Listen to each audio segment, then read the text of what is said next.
আমি ছোট থেকেই শুনে বড় হয়েছি যে টাকা পয়সা না থাকলে কিন্তু ভালোবাসা থাকে না, ভালোবাসা কোন দিক দিয়ে বেরিয়ে যায়। আমার তো সেটা এখন মনে হয় না, কারণ টাকা পয়সা সবার কাছে থাকলেও কিন্তু ভালোবাসার জন্য একটা সুন্দর মন সেটা কিন্তু সবার কাছে থাকে না।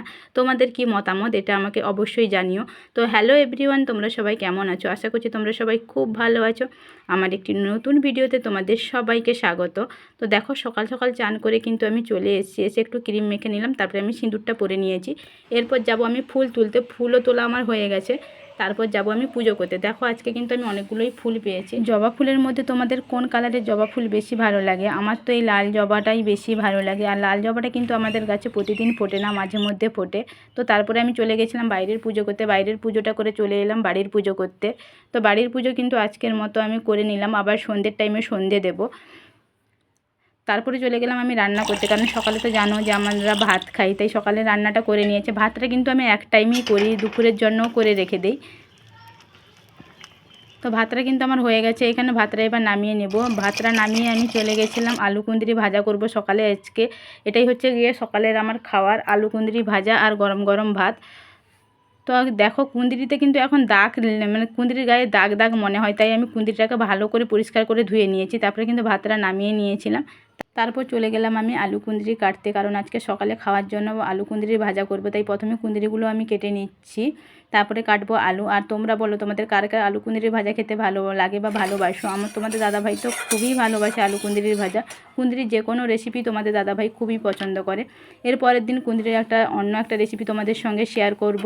তো দেখো, প্রথমেই কিন্তু কড়াইতে আমি তেল দিয়ে দিয়েছিলাম, তেলের উপরে জাস্ট লবণ আর হলুদ দিয়ে দিলাম, আর কেটে রাখা আলু কুঁদরিটা দিয়ে দেবো। আলু কুঁদরিটা ভাজা করব পেঁয়াজ আর কাঁচা লঙ্কা দিয়ে, আর কিছুই দেবো না। জিরে থাকলে জিরে দিলেও ভালো লাগে খেতে, কিন্তু জিরেটা ছিল না আমার কাছে। তারপর আগের দিন যে শাকটা নিয়ে এসেছিলো, ওই শাকটা কিন্তু শুকিয়ে গেছে। শাক জিনিসটা কিন্তু টাটকা টাটকা খেতেই বেশি ভালো লাগে। তারপরে চলে গেলাম আমরা সকালের খাবারটা খেতে। সকালের খাবারটা খেয়ে নিয়েছি, চলে এসেছি দুপুরে রান্না করার জন্য। আজকে দুপুরে কিন্তু দারুণ একটা রেসিপি তোমাদের সঙ্গে শেয়ার করছি। এটা হচ্ছে টমেটো দিয়ে মাছের টক। তোমরা কারা কারা টমেটো দিয়ে মাছের টক খেয়েছো? যদি না খেয়ে থাকো, একবার বাড়িতে অবশ্যই ট্রাই করবে, খেতে কিন্তু খুবই সুন্দর লাগে। প্রথমেই তোমরা দেখেছো আমি কিন্তু কড়াইতে সরষের তেল দিয়ে দিয়েছিলাম, তারপরে কিন্তু দিয়ে দিয়েছিলাম আলুটা কেটে রেখেছিলাম। আলুটা জাস্ট হালকা হালকা ভেজে নেব, তারপরে কেটে রাখা টমেটোটা দিয়ে দেবো, দিয়ে টমেটোও হালকা করে কষিয়ে নেব। তারপরে এটা কিন্তু হচ্ছে গিয়ে সরষে আর কাঁচা লঙ্কা বাটা।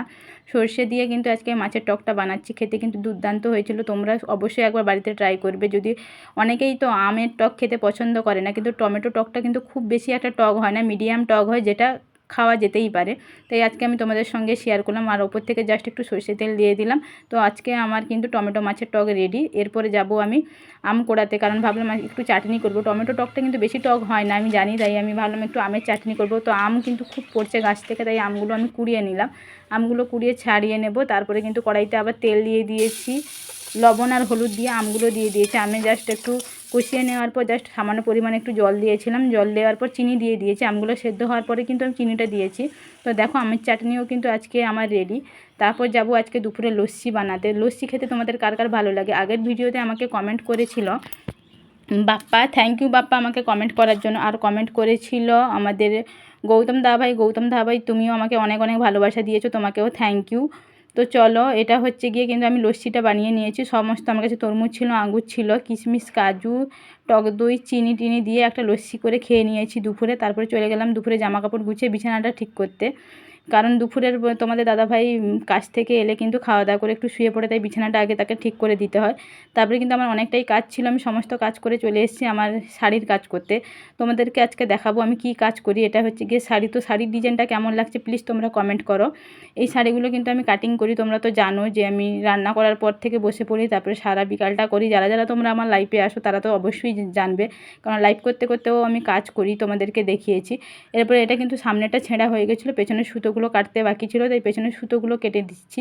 তারপরে তোমাদের দাদাভাই কিন্তু দুপুরে আবার অনেকগুলো কাজ নিয়ে চলে এসেছিলো। এটা হচ্ছে গিয়ে আজকে দুপুরের খাওয়া, টমেটো দিয়ে মাছের টক, শাক চচ্চড়ি। ওই যে শাকটা কেটেছিলাম ওটা কিন্তু চচ্চড়ি করেছিলাম সর্ষে দিয়ে, সর্ষে আর আলু দিয়ে। হচ্ছে গিয়ে আমার আজকে দুপুরে লাঞ্চ থালি। তো চলো আমি দুপুরে খাবারটা খেয়ে নিয়েছি, তারপরে একটু জাস্ট শুয়েছিলাম। ঘুম থেকে উঠে কিন্তু আবার কাজ চলে এসছে।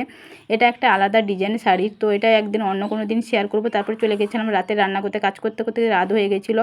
9টার সময় গেছিলাম রান্না করতে। আজকে রান্না করেছি আলু সেদ্ধ, ভাত, টমেটো দিয়ে দিয়েছিলাম আর পেঁয়াজটা ভেজে নিয়েছিলাম। তো চলো আজকের ভিডিওটা এই পর্যন্ত। তোমাদের কার কার ভালো লাগছে অবশ্যই কমেন্ট করে জানিও।